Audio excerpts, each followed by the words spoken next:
our fall.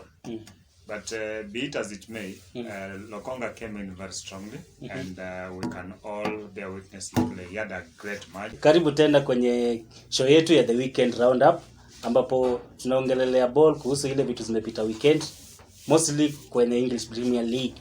Again, I want to thank you all wale ambao wamesubscribe, wamekuwa kitufuatilia kila wakati going forward. Pia tunawashukuru pia, na kama wewe ni mgeni, please unaona hii show kwa mara ya kwanza, tunakuomba finya hiyo subscription button hapo, subscribe. Pia unaweza like, unaweza share. Here we only talk about football, mostly from the English Premier League. Tumekuwa na weekend ambayo iko full of action. Tumeona mabao, tumeona watu wakipoteza, tumeona watu wakishinda. That's about the clan. Tunafeel vizuri ambapo tunaona a good football being played, na tunapenda kuongea kuhusu. We normally here don't maybe report news, ama we don't report news about football, hatutangazi ama tutoi taarifa yote kuhusu football, but we react to what is happening around the world, in the world of football.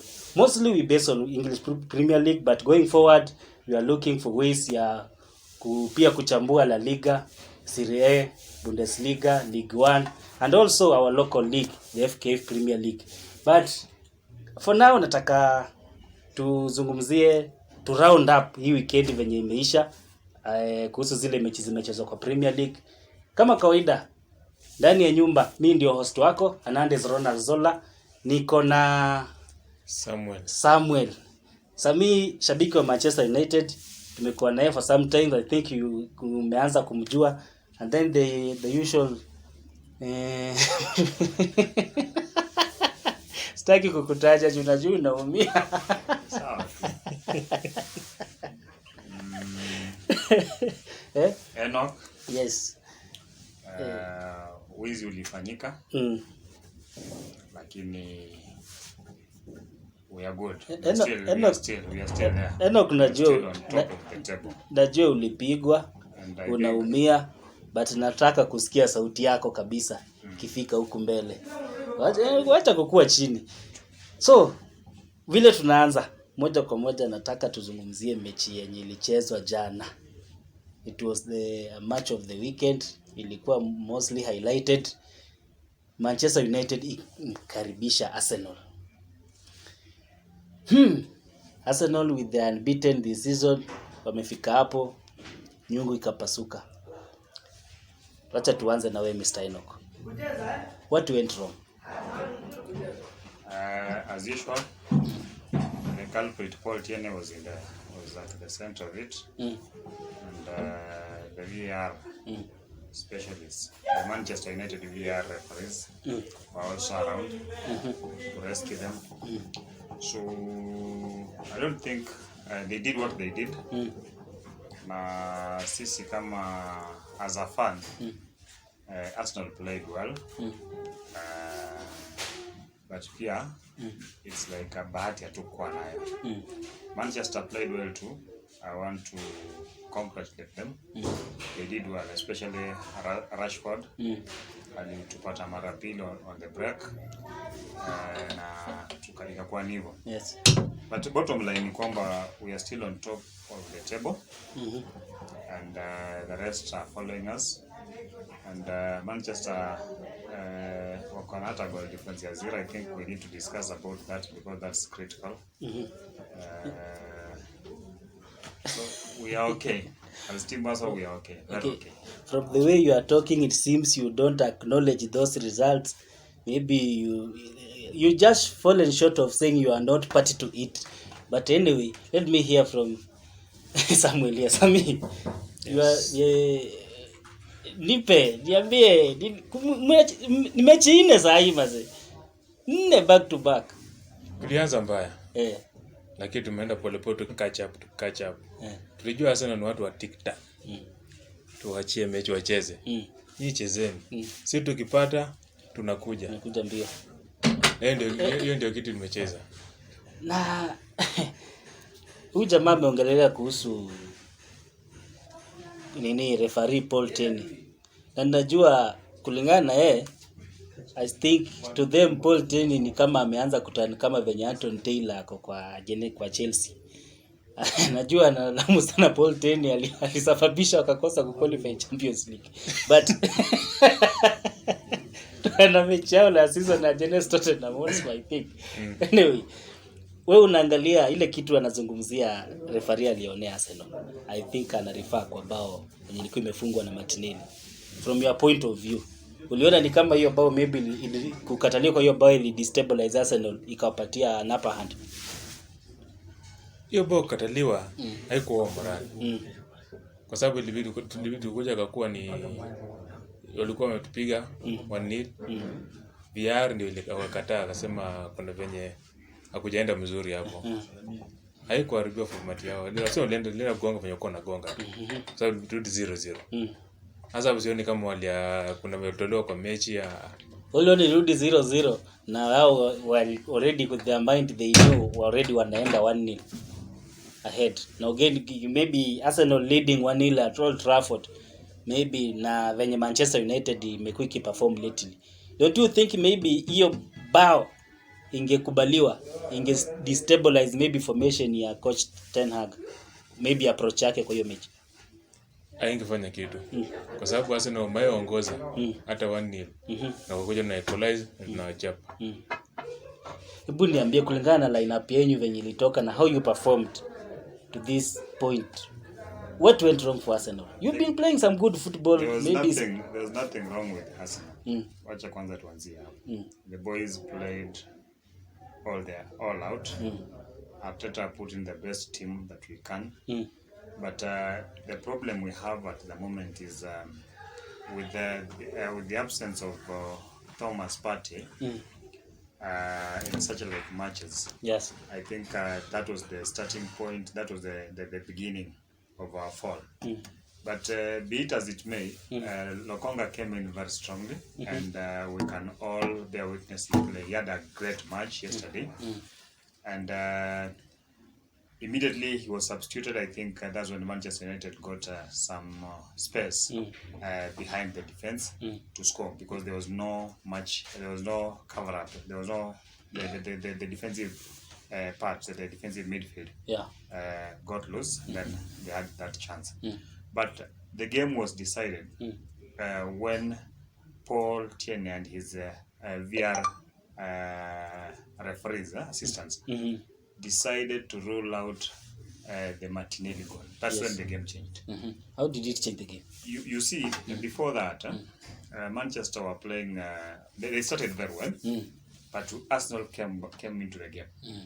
We came back into the game, and we tried playing. In fact, we did dominate every part of the pitch. Yes. From defense to midfield to attacking. We were pressing them high. We were attacking from all angles. And in fact, we were supposed to score like 3 goals before halftime. But now, with that goal ruled out, that was a big problem. Then they had the motivation of they also had the motivation of Anthony, whom I think also played very well. He began sharply, but we contained him. At one point, he was not even in the field. Yes. And it's a serious situation. But more importantly, my brother, let me now tell you that that Manchester United team, as much as mataka kusema team inaenda mbali, haiendi. Bado kuna kazi. Ona vile Lisandro alikuwa anacheza pale hivyo. Yes. Ona wakati wote akikutana na Gabriel Jesus. These guys were after injuring us. They wanted to finish that squad. Walikuwa wanataka kutupiga majeraha left, right and center. I don't know why. I don't know what is the reason. Because Lisandro was playing like he will never play again. Yes. You see, like whatever they were doing yesterday, ayabana. But you had your day. Manchester had your day. Our day is coming. Ukisema Alexander Martinez, defender akungojagi mtu akaga hapo wale ilikuanga hakunanga mchezo pale. Hakuna nonsense pale. Ni ball ni kuondoa tukienda. Ukianza kulegea kama venye Maguire wanga na geuka na koje ujipange, utapigwa bao. Ndio Martinez anacheza. anakuharas ukikaa mbaya vita na wewe ball itoke. Hiyo ndio kazi ya defense. Na kuna mahali nasema let me also give credit to your defense. Dalot, Martinez and Varane. I think those guys did some good. But the whole of Manchester yesterday I saw them at least they were walikuwa at least pali maybe wanatarajiwa kuwa. Wanajua tu kuamka wakishawa na Arsenal. Doesn't they wake up? Maybe that's the problem but for Liverpool they wake up. But their day is coming. Anthony hajaona Arsenal. Anthony hajaona Liverpool. Hii ndio mechi ya kwanza kucheza na Arsenal akiwa Manchester. But anyway, talking of Anthony, how do you rate your new signing Anthony? Umemwona aje kwa hiyo mechi na maybe kuendelea unaona ni nini Manchester ilikuwa imekosa yenye yana introduce kwa hii squad yenu kwanza? Hiyo kijana nilimuona. Kijana akikaa muda azoeana na hii mchezo wa England itakuwa mzuri kwa sababu ndio alikuwa anarudi kusaidia cover nyuma kidogo. Tukipata ball ndio ana open anaenda mbele. Hata ukiona ile bao alifunga alijikuta akiwa tu peke yake. Huyu Zinchenko amefinya kwa Rashford katikati. Rashford akajikuta tu peke yake na ball. Naona upande wa kujiposition Anthony yako sawa. Na akipewa muda atakuwa sawa. Kuna mtu alikuwa ananiambia ati Anthony is just an expensive Zendan Shakiri. Unaweza No. Anthony is a good guy. Ukiona hata vile anapiga game yake, I think generally Manchester United did some good signings. Very good signings. But do you think it's worth 82 million pounds? No, they have money to waste. So let him come to the Premier League. He's a good signing, I don't refute that. But now he started yesterday. And you saw what happened. He only played like 10 to 15 minutes. Then the next time we saw him, it is when he was scoring the goal. Yes. Thereafter, I even don't know at what time he was substituted. But they may say it was the first match. But now, let him come. This is the Premier League. Let's see what he will do. Okay. Kwa Arsenal. Kitu Ateta alimes. Tena same time. Wenye alitoa Lokonga. Saa hiyo. Hapo kabaki shimo. Kwa sababu unatoa Lokonga tena anaweka anaingia Fred na Casemiro. Tayari ushamaliza katika midfield. Na midfield kisha unaacha Shaka peke yake. Ikakuwa ngumu kidogo. Kwa sababu hizo turupa ukiangalia zimetoka tu kwa Bruno hapo penye Lokonga alikuwa anasimama. Hapo tu. Na hapo katikati. Zimepitia tu. Hata mimi ukinipeleka tu kwa maybe kwa Premier League kucheza against Manchester United. The one thing I will give them credit for. Manchester United under pressure na zile long balls, maybe kupiga long na maybe counter attack. Na zile they under pressure then wapate ball. Uwanga wanajua sana kubreak na that long pass ya kwenda mbele. Na mostly wanapatanga ushindi hivyo. I don't know. In fact I want to agree with him. I think that is where Arteta limes. But a team has 18 players. A team has a squad of 23 players na match day. So hawajakuja kutembea.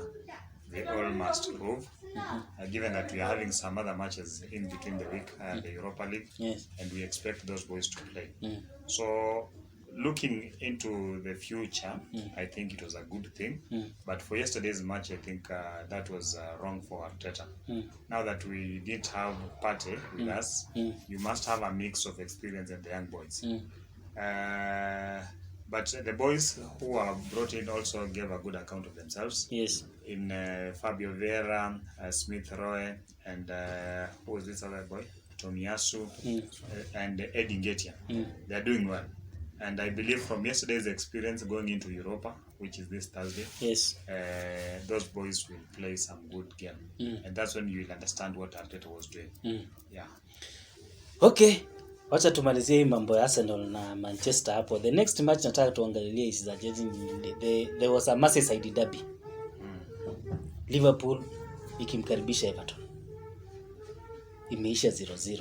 What is wrong with Liverpool? This is a match yenye among the derbies zenye naonanga kwa mpira.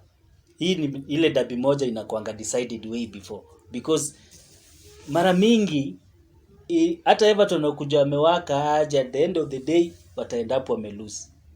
So kuja kwa mechi kama hii nikiangalia performance ya Liverpool venye ligi imeanza, I think wangekuwa na more hunger ya kupata ushindi kwa hii mechi. Then they just come out wakimisfire tu, inaisha 0-0. In fact Everton ilikuwa iwe Liverpool Saturday. Unaona Liverpool wanaelekea wapi msimu? Liverpool I think kumekuwa na shida and kila coach sasa hizo ameelewa Liverpool ni akina nani. Unless Klopp abadilishe mbinu, Liverpool bado itateseka. Lakini bit as it said, ile ilikuwa Merseyside derby and for me it lived up to its billing. That's what we call a derby. That's now a derby. Everton Liverpool it's never easy. So I'll not use that much to rate them. Yes. I still want to look at Liverpool in the forthcoming matches, and I believe Liverpool have a huge task to do. In fact, they are signing spares people. Which matches do? Kuna mtu kama huyo jamaa walimnunua, huyo jamaa anaitwa Nunes ni jamaa atarudi hivi na atapigwa red card nyingine. Hiyo hata hatuwezi bishana hapo, hatuwezi ongelea. Huyo atapigwa. Salah saizi ni mtu kila defender kule Uingereza anamuelewa. It's time for Salah to go. Naona. Ukija Trent Alexander-Arnold, huyo defender huyo. Trent hata sasa kila mtu anamjua. Ametoboka. Hakuna kazi hapo. Van Dijk ameanza kuchoka. Unaelewa?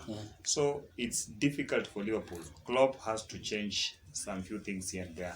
Otherwise wanaenda kuumia sana msimu huu. Sami, unaonaje hii Liverpool? Kwa saa hii Liverpool imechoka yote. Ndio tunasema ni manager alikuwa anapea hii spirit ya kufight kwa sababu tangu Mane aende Liverpool haijielewi kutoka kwa defense mpaka attacking. Hata attacking signing imefanya sasa ziko 0.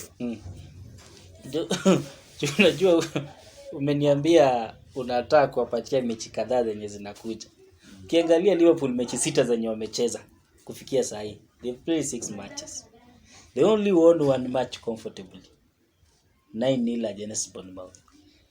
Their previous match against Newcastle, Liverpool were lucky to get 3 points from that point. Walifunga dakika 97. Ilikuwa ishia 95, referee akaamua tu until Liverpool scores ndio amalize game. And to score they did. Ukiongea hapo pia because that was theft. And I think there are 2 teams in this league that we need to talk about them when it comes to matters refereeing and VR and all that. We should talk about, as we talk about Liverpool, we should also talk about Chelsea. Yes. Because these guys are robbing. They're hardly robbing other teams. So, Liverpool, hata nitaambia hili, but Liverpool wamechoka as you said. They're tired. I don't think they're going to do anything better this season. So hata zile mechi ulikuwa unasema unawapea ushatoa. Acha nitoe tu kwa sababu Liverpool the truth is wamechoka. Kwa sababu ukiangalia Liverpool walikuwa wakipatana na Everton. Hata wako Goodson Park. Ilikuwa inabeba sifa. Imagine Liverpool jaribu kukaza lakini at the end of the day iko nzuri aje walikuwa wanapigwa. Lakini saa hii wameshikiliwa. Mpaka walifukuzwa. Sasa Everton tunajua iko bure, wanajaribu kujikokota. Mpaka inabidi warudishe wale walikuwa mareject wao kinangana. Sasa unachukua mpaka nakuja na kuzibaziwa mashimo. Lakini pale Liverpool yuko kutoboa. Liverpool pale. Hao jamaa hawangeuza Mane. Na kitu angefanya hata kwa hii shimo yake midfield. Hii Fabinho. Sasa amelegea. Ukiangalia Anderson naye ni yule anakuanga mtu wa msimu. Hii mechi anapiga mzuri, wengine anapiga vitu zake. For me Anderson has never been a player. But anyway. Ni sawa tu. Captain wa Liverpool. Alafu ukiangalia Liverpool, wale sign defender kutoka Leipzig. Huyo jamaa wamtumii. So unieke Van Dijk bench kidogo, weka na Matip. Tuone utaleta nini. Kwa sababu hata ukiangalia Van Dijk ile bao Sancho alifunga, waligombana Milner. Van Dijk alibaki tu anaangalia hivi. Tayari Milner amepigwa duster na kipa umelala. Van Dijk bala tayari block pande hii, na baki tu anasema anaangalia. boy inapigwa pole pole. Hapa kimeumana. Inabidi venye Cristiano ameanza kwa bench, hata inabidi na Van Dijk apewe mechi kama 2-3 kupumzika. Okay, I want us to go to the next match. Nimesikia kwanza wewe ukisema ati kuna timu mbili hapa concerning referee anawainua. Mechi next ni Chelsea ilikuwa inamkaribisha West Ham ndani ya Stamford Bridge. Chelsea ikashinda 2-1. Baada ya West Ham kwenda ahead. Na it was a derby also. Hii ilikuwa weekend full of derbies. Ilikuwa derby pia. Nini ninakufanya ufikirie kuna wizi mtupu kwa mechi? Number one, being a derby does not warrant ya kwamba theft like what we saw should continue to happen. That was a goal. We can all agree it was a goal. Yes. That game was supposed to be fair. It was supposed to be 2-2. To be very much fair. But you look at what the referee did, the VAR thing and the Mendy. Yes. But the Mendy saizi, I think it's also time for Mendy to go benched. Pale Chelsea. Yes. If Chelsea is going to continue with Mendy, then I don't see them anywhere. Anyway, be it as it may, Chelsea has become a retiring home. They are very old defenders who are very tired. They can't even run, and they cannot even sprint. Yes. And Chelsea are going to find it very, very difficult this season. Very, better Liverpool. Chelsea, where we are going with the speed I'm seeing in the Premier League. Koulibaly atakuwa anapigwa tu na kuachwa, anateswa. I'm waiting for the day Chelsea will play Arsenal, and we play the way we played yesterday. It will be a mess. It will be a serious mess. But generally, so in short, let's say without referees helping Chelsea. Yes. And I've seen this in like 3 matches so far. I'm hoping they're not going to do the same, because next weekend is also a derby for Chelsea, I think. They are playing against Fulham. I think that's the toughest one. I want you to understand I want you to see what Mitrovic will do to Chelsea. Yes. Watch what Mitrovic will do to Chelsea. And we are praying that the referees we shall not have VR thing helping Chelsea. It is going to be a clean win for Fulham. Let me start predicting earlier, even if we haven't gotten there. So you mean this weekend West Ham made you more happy than the way Arsenal made you happy? No, that's not you see.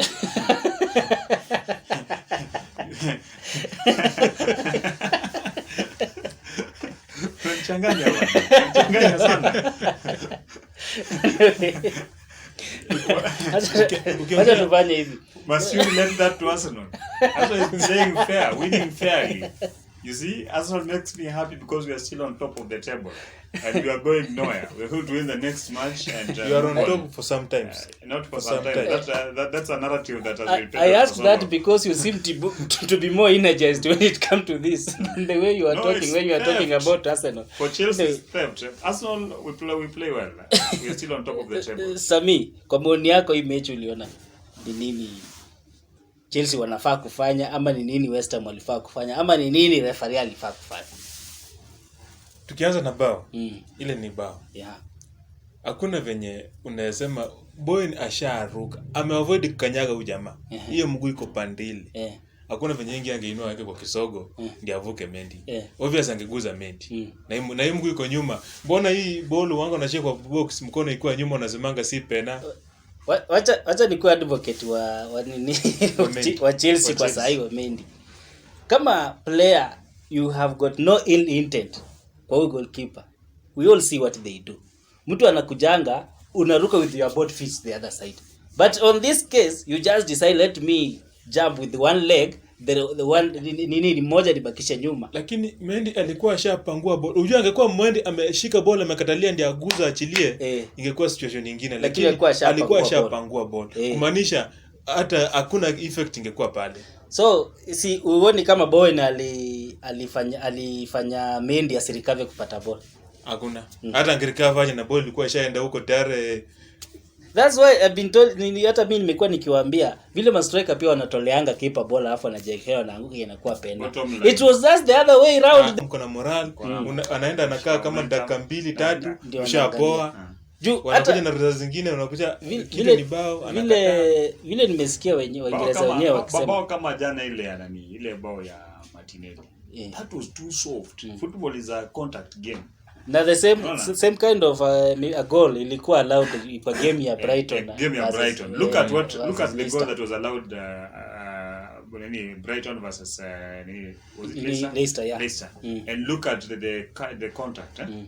The contact, the aggression levels are hiyo za Odegaard against Eriksen. Yes. That's robbery. That's theft. Same thing ukiangalia mechi ya Liverpool, si ndio? Mechi ya Liverpool na Everton. Referee Anthony Taylor. Kuna tackle Van Dijk alimpiga mchezaji wa Everton pale. Hii ilikuwa a straight red card. Vile alikosa kutoka red. Alafu nakumbuka this season Anthony ndio mechi ya Chelsea versus Arsenal. Kovacic alikanyagwa, alafu yeye ndiye alipigwa red. Tinachokesha. Errors zipo lakini this time round zimekuwa too much. These guys are no. Imezidi. Lakini ukiangalia unaona Chelsea kwa sasa. Chelsea kwa sababu kuna mtu pale Loftus-Cheek. Yes. Alafu unaongeza Jorginho. Fanyeni signing, endeni soko. Sema ni mzigo. Hapo hakuna mtu. Anyway. Pale hakuna kazi. Alafu kuna mwingine mleta Fofana. Kitambashike network ya Chelsea itakuwa ngumu. Fofana ako na kibarua lakini itakuwa kazi. Na amepewa contract karibu miaka 7. He's very comfortable. He's safe until 2028 2029 there. Ndio contract yake itakuwa inaisha. Okay, kwa haraka kuna matokeo zingine zilikuwa kwa hii ligi. Yaani it was just full of derbies. Brentford ikampiga Leeds 5-2. Hii Brentford mazi. Wako serious. Leeds na Brentford ni kama wagesu. Uliona vile walifanya Manchester United na wako organize. Wakipiga attack unajua timu imeattack. But strength ya Brentford I think iko kwa attack yao. Those guys yani they are bullies. Combination ya Tony na huyu jamaa mwingine hii mandevu hii Beuma. Tony peleka Manchester vio bana. Those guys are serious. Alafu just Leeds katunyorosha 3 from there. Ni kama kuna kalaana pia tumewaachia washindi. Then Leeds ni hot warm so how angalie survive relegation. Newcastle Crystal Palace wakaumiza nyasi bure 0-0. Newcastle na Crystal Palace hiyo ni rika moja. Na ukiangalia Vieira huku hii mechi Newcastle wangeshinda kama sio Vieira. Vieira ilinyima pia Newcastle the same kind of goal ile Arsenal walinyimwa. Ilinyimwana kwa hii mechi ya Newcastle. Sasa hatujui kama ni sheria mpya imeletwa ama ni marefa wameamua tu wacha kama ni the problem with them is they make mistake the following day wanatoa statement ati wanakubali ili makosa ilifanyika. Na makosa ilifanyika ndio imecost mtu point 3 bana. Hawezi recover na hii point moja inaweza kupeleka Champions League ama kushukisha. Nataka nitazame hiyo mechi ya Newcastle na Crystal Palace because Newcastle wamekuwa wakicheza poa. Crystal Palace pia wamekuwa wakicheza poa. Looking at Crystal Palace wakicheza na Arsenal, Manchester City and I think Liverpool. Wamecheza mechi nzuri sana na those are teams to watch. Not as you have said, unajua amesema like hizo teams ni za rika moja. Those are threat. Real threat in this season. Hizo teams ni threat to any team. Hii ligi ni ngumu. Kuna watu unaangalia hawa the likes of Crystal Palace, Newcastle, Leeds, Brentford, Brighton. Hawa watu ni tisho. Sasa 3 teams to watch. Crystal Palace, Newcastle and Brighton. Not 3. They should be 4. And Brentford if kama wanaweza kipia pesa then watasumbua sana. Lakini wakifika Januari wachoke. Alafu kuna mechi hapa. Kuna mtu alipigwa bao 9 the previous weekend. Akafuta coach. Akaandika mwingine. Na naona hii weekend amepata ushindi, amempiga Nottingham Forest away 3-2. Bournemouth. Ita survive. Hapo yafaa angalia alipigwa 9 na nani? Ndio alipigwa 9 na mtu pia amechoka Liverpool fine. But Nottingham Forest pia hawako sana. They are trying but hawako.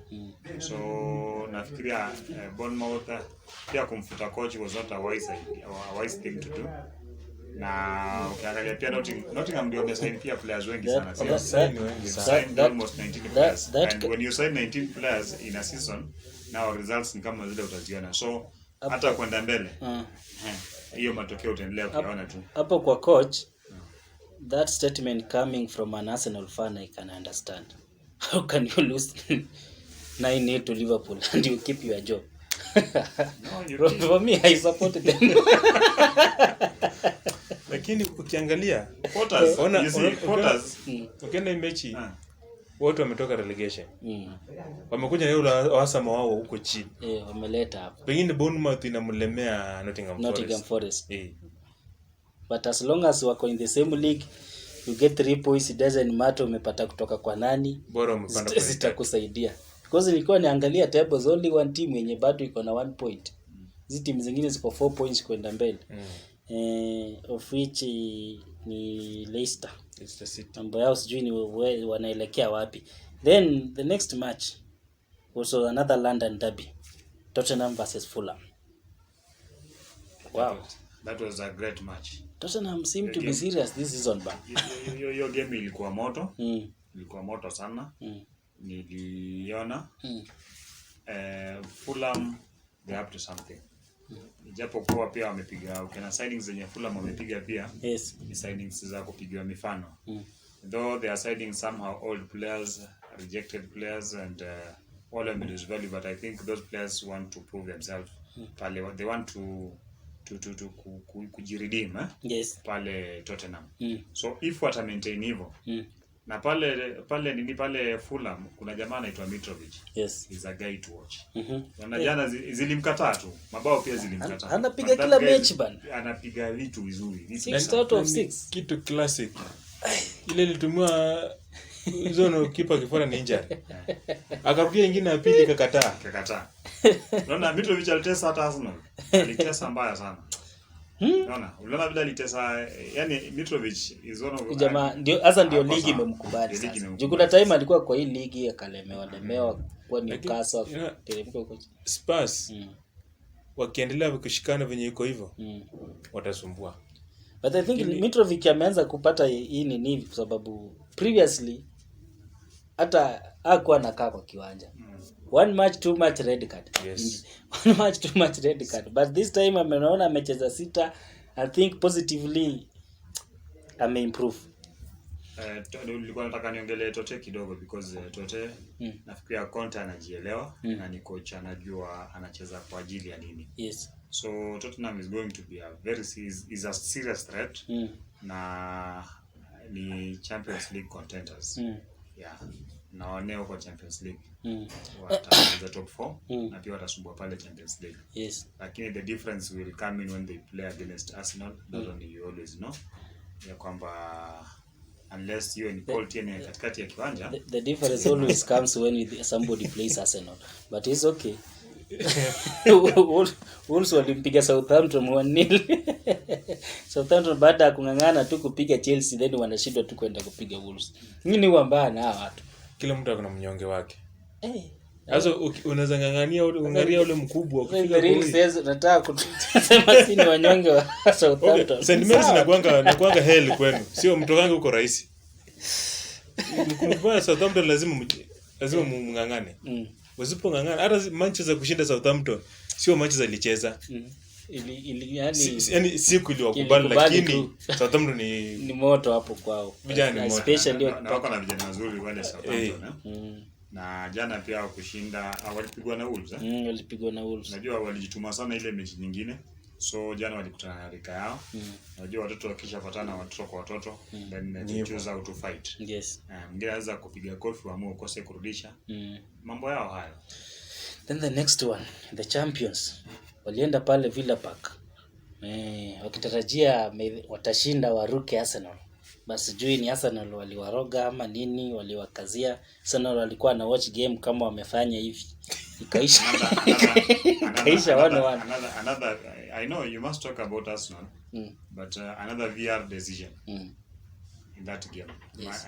Aston Villa Aston Villa na Man City. Manchester City. How Coutinho was offside? Ndio kitu mimi sielewi. There's something that was ruled against Coutinho. I think from that goal Aston Villa walifunga clean goal. The only problem was referee alikuwa too fast to blow the whistle before the end of the action. So hata kama ingeenda VAR, he already blowed the whistle before ball cross. Sasa makosa mengine iliokoa Man City. But Aston Villa ni timu inacheza poa. Gerrard jamaa anajamini. In fact, hii league, what is making Premier League interesting saizi ni kuangalia kuwepo kwa Gerrard, Lampard, Arteta, Vieira, Potters. Though Potters ameenda. Scott Parker amefutwa juzi tu, but those are young coaches. Na unaona vile mechi, unaona saizi Premier League imekuwa na mbio sana. Imekuwa na mbio sana. Kila mtu hakuna timu inaweka basi sahi. Sure. Kila timu inajaribu kusukuma na attack.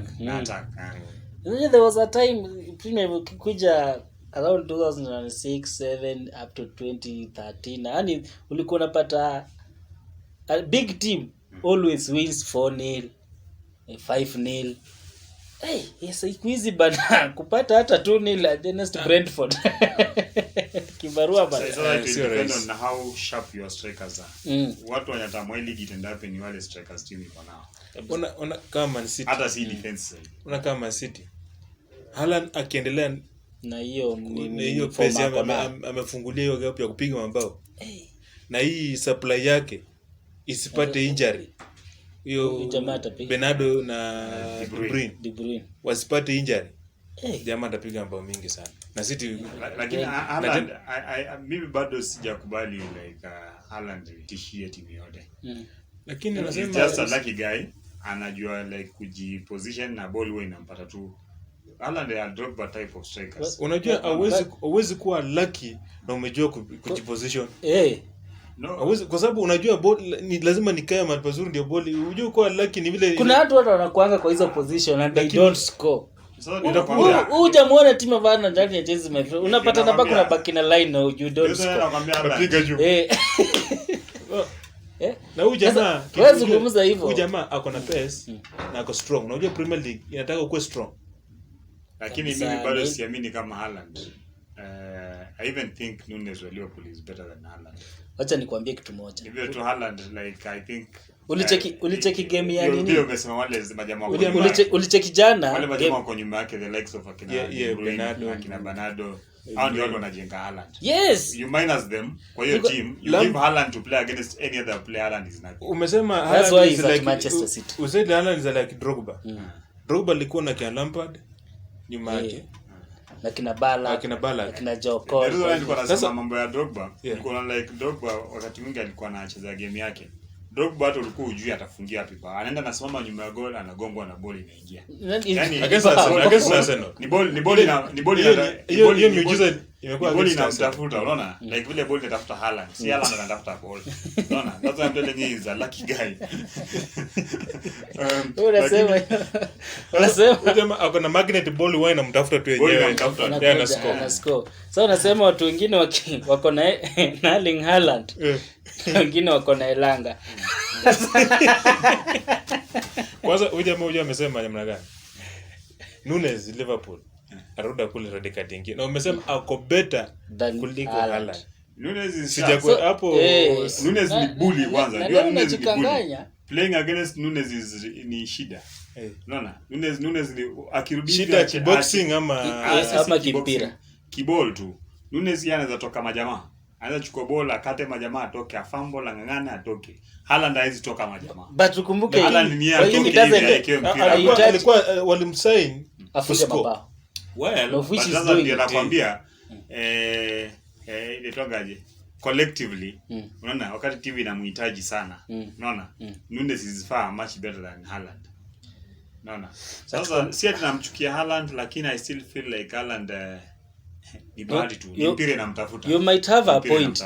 But when it comes to a place or a point where Man City needs Haaland, it's only needs Haaland to score. Yeah. No. The rest ni kierere yetu tu Yeah, kusema Haaland afanye but hawezi that's a goal machine, hawezi nini, lakini bora amepewa pass na neti asha score bas. Mimi naweza kupea tu a good example na wale striker tumekuwa nao sisi kama Chelsea. Umeangalia nikijaribu kukumbuka Michi Batshuayi. This guy huyu slay queen wa Spain iko naitwa Alvaro Morata. Unaangalia watu kama but Morata is good. Na pia game ilimkata tu pale Chelsea because he's doing well huko kwingine. The other guy hapa nani mwenye ameenda juzi Timo Werner tulipenda bidii yake. But when it come to scoring sijui ni so what I know about Chelsea, mliamua kufukuza wachezaji, kuuza wachezaji, mkaamua tunaongea kuhusu City hapa. No, I also want to tell you about Chelsea because you are a Chelsea fan. So you are advocating for them. Yes, I do. Chelsea mmeamua kuifanya retiring home. Now you have a Uber. Kwa nani mwingine? Tuko na Thiago Silva, babu yao. Tuko na Koulibaly. Bado wako na Spiliqueta. Twende na miaka tu. Hata Spiliqueta. Spiliqueta. Zizo wako na kama 35. Ever dependable, ever green as Koulibaly is 31. Yeah. Thiago Silva is 30. Almost hitting 40. You now have Aubameyang at 31. Yes. They have, and you see all these are first team players. They have Jorginho or Kovacic pale katikati. Jorginho, Kovacic. Ulimwambia aende soko. After all that. Au kuna Loftus-Cheek. Baada hiyo yote tunakubaliana kwamba palipo na wazee paribiki nini. Hii ni mpira.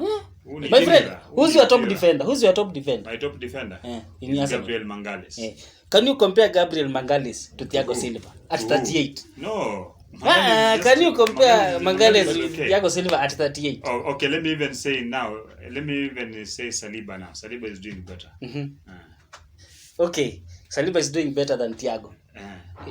Sasa wacha nikwambie, hiyo siku inakuja. Siku ya kiyama inakuja. I'm praying that hata Chelsea kutana na ile Manchester.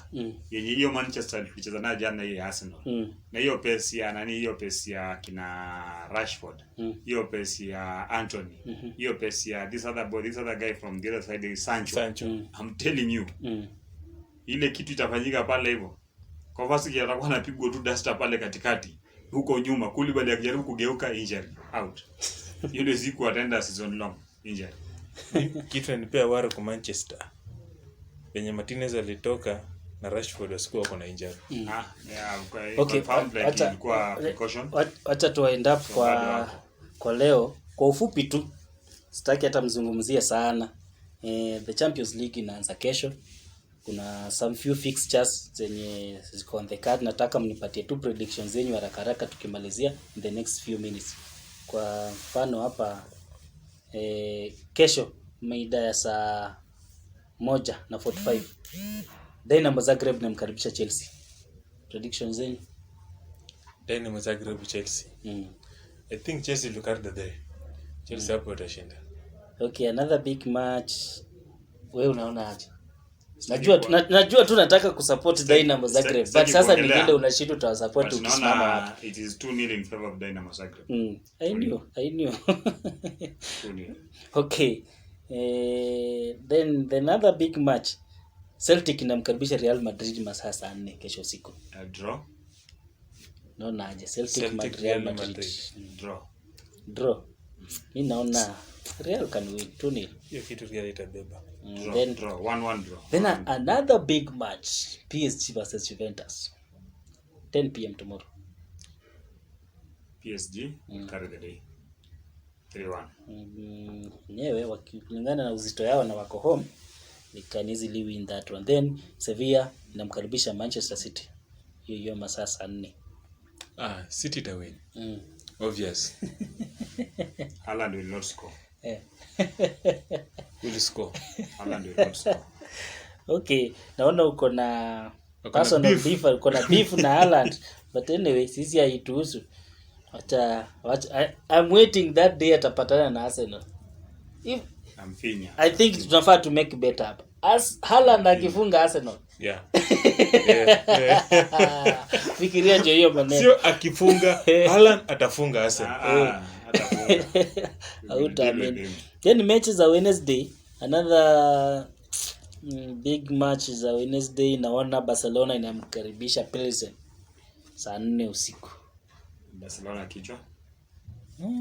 Naona Lewandowski anapata bao hapo.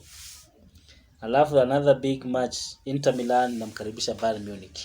That is the same group. Hiyo tunaweza bet. What is your prediction? Inter Milan nakaribisha Bayern Munich. Hapo Inter inashinda. A draw. Hapo Inter inashinda. Draw. And then okay, mi hapa naweza patia Bayern. Inter, okay, sijui, I don't know how they can perform at home, but now scoring. Anyway, of course he was meant to score. When you go to your team of your size, you get more energy to. Na mbona mlimchukua kama si size yenu?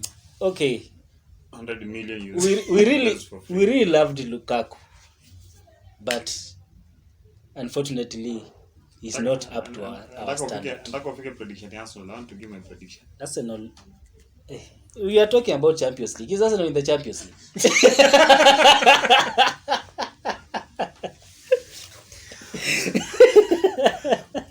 Then okay, let's not continue.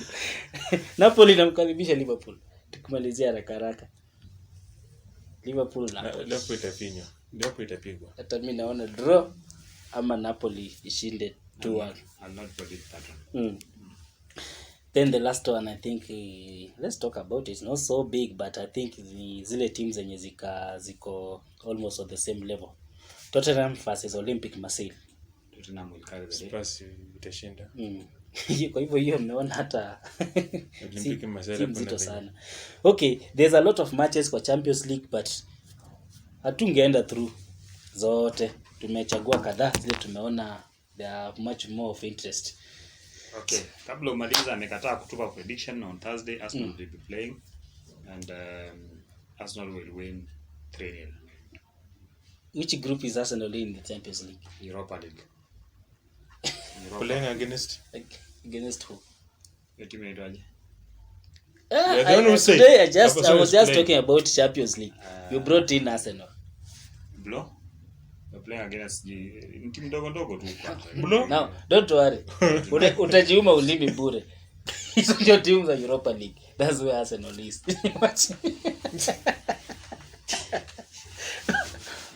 Okay, guys. Let us finish it there. Hey, thank you all for everyone out there who has been watching. Thank you. Kama wale wamesubscribe na wamekuwa kitufuatilia, tunashukuru sana. Nyinyi ndio mnatusukuma na tunaendelea kupata nguvu kutoka kwenu. Kama uko na anybody mwenye unajua anapenda mpira na anaweza penda kuona mazungumzo kama haya, share na yeye kuhusu this thing. Mwambie, muonyeshe venye atasubscribe, tunataka to grow.